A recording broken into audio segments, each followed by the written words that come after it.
Wu Niang yang melihat itu lalu menuruti kemauannya dan mencoba menggodanya kembali.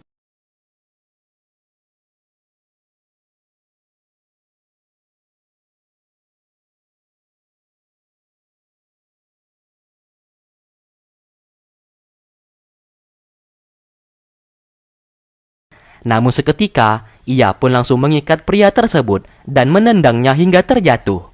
Ternyata, Tang Er yang sudah siap di kuda lalu menarik pria tersebut hingga terseret. Nama pria tersebut adalah Zicheng. Ia pun merasa kesakitan karena terus diseret. Lalu ia bertemu dengan pria bertopeng. Zicheng merupakan warga yang tinggal di sekte Kunlun. Pria bertopeng mengajaknya untuk bekerja sama di bawah kekuasaannya. Apabila Zicheng menolak, maka ia akan dibunuh. Zicheng yang takut dibunuh akhirnya menuruti semua perintah dari pria bertopeng tersebut. Pria bertopeng meminta Zicheng untuk membantunya menghabisi seluruh orang-orang dari sekte Kunlun.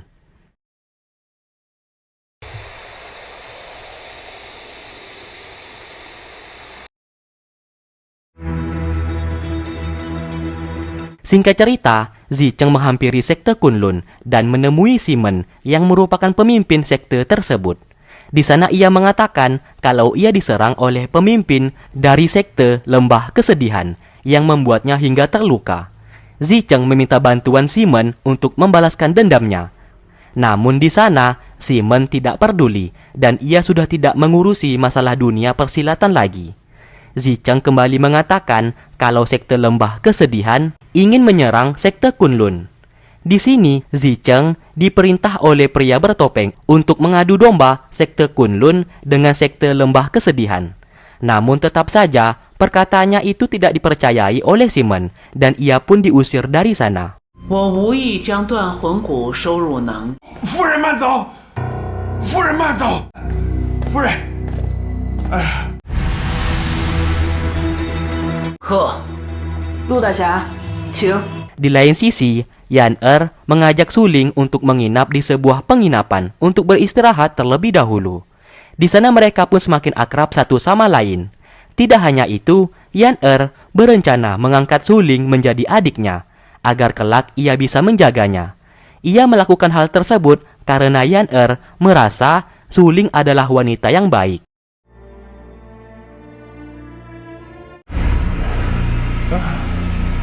Di lain sisi, Zicheng yang gagal mengadu domba Simon akhirnya menemui pemimpin dari sekte Lembah Kesedihan yang bernama Tuan Lu.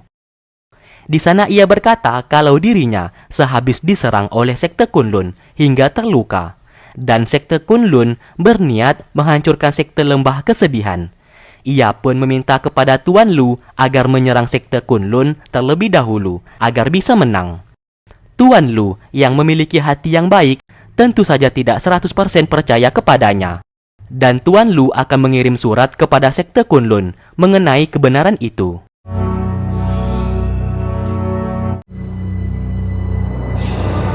Singkat cerita, Tuan Lu mengumpulkan pasukannya dan meminta mereka untuk memata-matai sekte Kunlun mengenai kebenaran itu. Dan apabila sekte Kunlun memang mengundang beberapa pendekar ke sekte mereka, maka ia baru bisa percaya terhadap ucapan dari Zicheng tadi.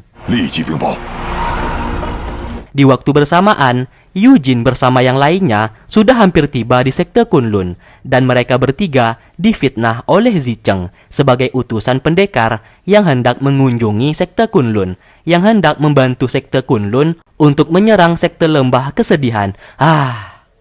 Padahal yang sebenarnya, mereka bertiga hanya ingin berkunjung saja, karena mereka bertiga memiliki misi untuk bertemu dengan Simon.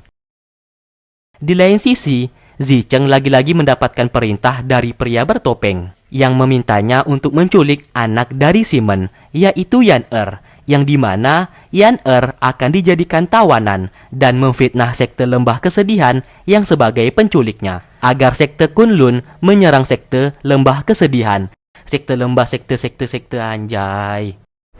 是，小的这就去办。到底还有多远啊？大哥，大哥，请留步！你们就看见歇脚的地方了。 Singkatnya di malam hari, Zicheng bersama anak buahnya mulai beraksi. yang dimana mereka hendak menculik Yan Er di penginapan. Namun keberadaan mereka disadari oleh Suling. 再试试。 Secara kebetulan, Yan Er saat ini sedang bermeditasi, dan rohnya tidak berada di tubuhnya saat ini. Penculik itu pun hendak melakukan aksinya, namun mereka berhasil dihentikan oleh Suling, yang menghajar mereka berdua hingga lari terbirit-birit. 你看看，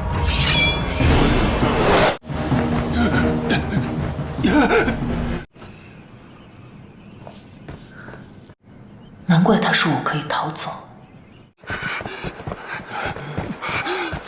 Melihat anak buahnya yang tak becus menjalankan misi, Zicheng akhirnya turun tangan.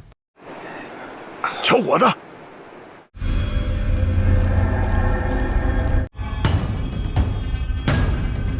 Saat dirinya hendak menculik Yan Er, Suling lagi-lagi menggagalkan tindakan mereka.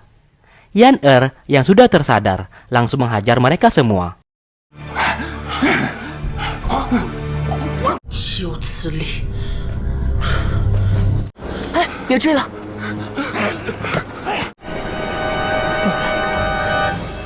Singkatnya, Yan Er sangat berterima kasih kepada Suling karena berkat dirinya lah ia saat ini masih hidup.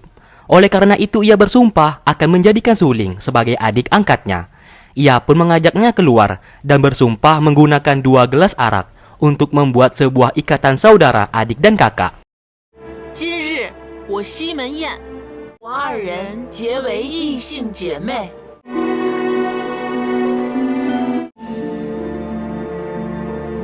Setelah melakukan ritual itu, kini mereka berdua resmi menjadi adik kakak yang sah. Dan Yan Er akan menjaganya apabila terjadi apa-apa dengan Suling. 好了，我们进去吧。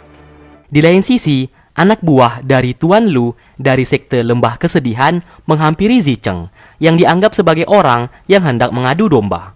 Zicheng berkata kalau sekte Kunlun memang hendak menyerang sekte Lembah Kesedihan.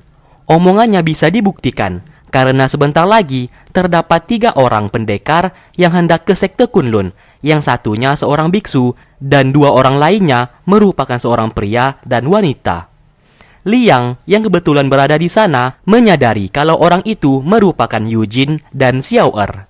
Zicheng lalu dipaksa dan hendak dibawa ke sekte Lembah Kesedihan untuk membuktikan semua omongannya itu. Zicheng yang awalnya menolak justru dihajar habis-habisan. Liang yang merupakan pendekar asli dari sekte Kunlun menghentikan mereka. Alhasil anak buah dari Tuan Lu langsung pergi dari sana.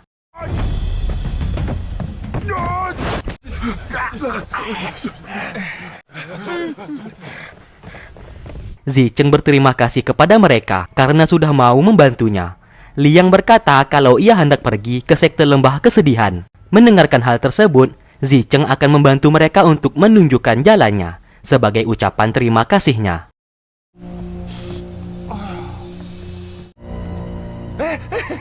Saat di perjalanan, Zicheng memberikan arak kepada Liang dan Moyi. Mereka berdua pun meminumnya, dan seketika Liang merasakan sakit di tubuhnya. Yang ternyata arak itu terdapat sebuah racun.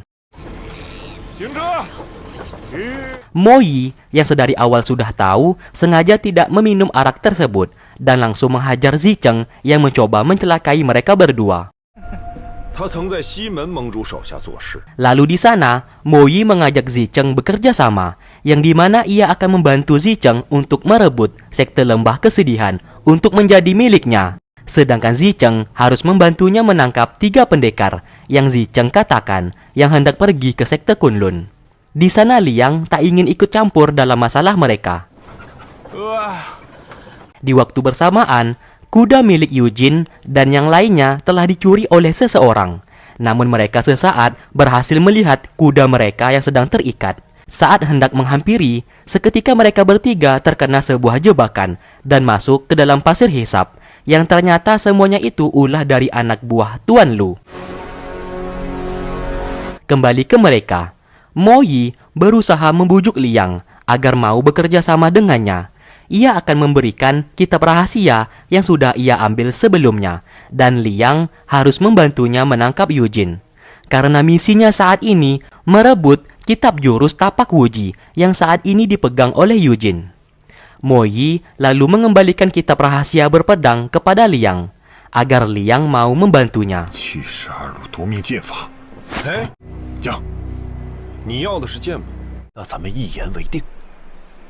一言为定。 Lalu tak lama kemudian, Zicheng mengajak mereka pergi ke sekte lembah kesedihan, karena orang yang mereka cari saat ini sudah berhasil ditangkap.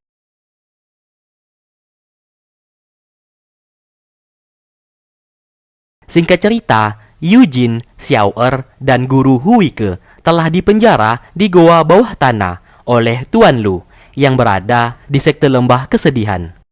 Mereka pun bingung kenapa saat ini mereka ditangkap, padahal mereka bertiga tidak ada melakukan tindak kejahatan. Di lain sisi, Zicheng membawa Liang dan Mo Yi untuk menghadap ke Tuan Lu. Di sana mereka bertiga berakting, yang dimana Yujin, Xiao'er, dan Huike dianggap sebagai pengkhianat dari sekte Wudang, dan Mo Yi ingin menangkap mereka bertiga untuk dibawa kembali ke sekte Wudang. Namun Tuan Lu tidak mau melepaskan mereka bertiga, karena Yujin dan kawan-kawan dianggap sebagai pendekar yang hendak ke sekte Kunlun, dan yang ia tahu, sekte Kunlun ingin menggunakan Yujin dan kawan-kawan untuk menyerang sekte lembah kesedihan miliknya. Maka dari itu, Tuan Lu tidak akan melepaskan mereka bertiga. Mo Yi kembali mengatakan kalau di tubuh Yujin terdapat teknik rahasia yang harus ia bawa kembali ke sekte Wudang. Namun Tuan Lu menjawab kalau ia sudah memeriksa tubuh Yujin dan saat ini tidak terdapat teknik rahasia apapun di tubuhnya. Sontak hal tersebut membuat Mo Yi dan Liang menjadi sangat terkejut. Mo Yi lalu meminta izin kepada Tuan Lu untuk menginterogasi Yujin dan yang lainnya. Tuan Lu memperbolehkannya, namun dengan satu syarat. Mo Yi tidak boleh membunuh Yujin, karena ia masih percaya kalau Yujin dan yang lainnya merupakan pendekar yang hendak membantu sekte Kunlun untuk menyerang sekte miliknya.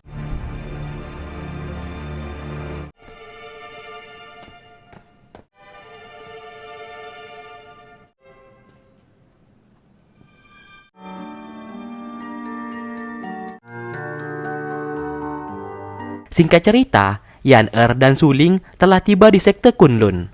Yan-er lalu menemui ibunya sambil berkata kalau ia membawa seorang teman dan sudah menjadikannya sebagai adik angkatnya. 快让他进来吧。 Suling lalu dibawa masuk ke dalam. Saat pertama kali melihat, Simon langsung menyukai Suling. Yan-er menceritakan berkat bantuan Suling, dirinya tidak berhasil diculik oleh penjahat. Sontak, Simon menjadi sangat terkejut karena mengetahui anaknya hendak diculik oleh seseorang. Simon berterima kasih kepada Suling karena sudah menjadi penyelamat untuk anaknya. Di sana Suling bercerita mengenai jurus bela diri yang digunakan oleh penjahat itu. Yang pada akhirnya Simon mengetahui kalau orang yang hendak menculik Yan-er adalah Zicheng. Karena jurus bela diri yang diceritakan oleh Suling, hanya Zicheng yang memilikinya. Dari sinilah Simon menyadari kalau Zicheng hendak mengadu domba sekte Kunlun miliknya dengan sekte lembah kesedihan. Setelah itu, Suling ingin pergi dari sekte Kunlun dan hendak kembali ke sekte Wudang miliknya, karena saat ini Mo Changlang sudah mengambil alih sekte Wudang dan menyandra para guru beserta murid. Tidak hanya itu, Wu Xiang, pemimpin sekte Wudang, juga telah tewas akibat Mo Changlang. Dan adiknya, yaitu Yujin, juga belum diketahui keberadaannya saat ini. Simon sesaat melarang Suling untuk kembali ke sektenya, karena apabila itu terjadi, sama saja Suling menyerahkan nyawanya saat ini. Oleh karena itu, Simon akan mengajari jurus bela diri dari sekte Kunlun kepada Suling, agar kelak Suling bisa menjadi kuat dan bisa mencari keberadaan Yujin, adiknya saat ini, dan melawan musuh yang berada di sekte Wudang. 雪灵，你贸然回去，对你有害无益。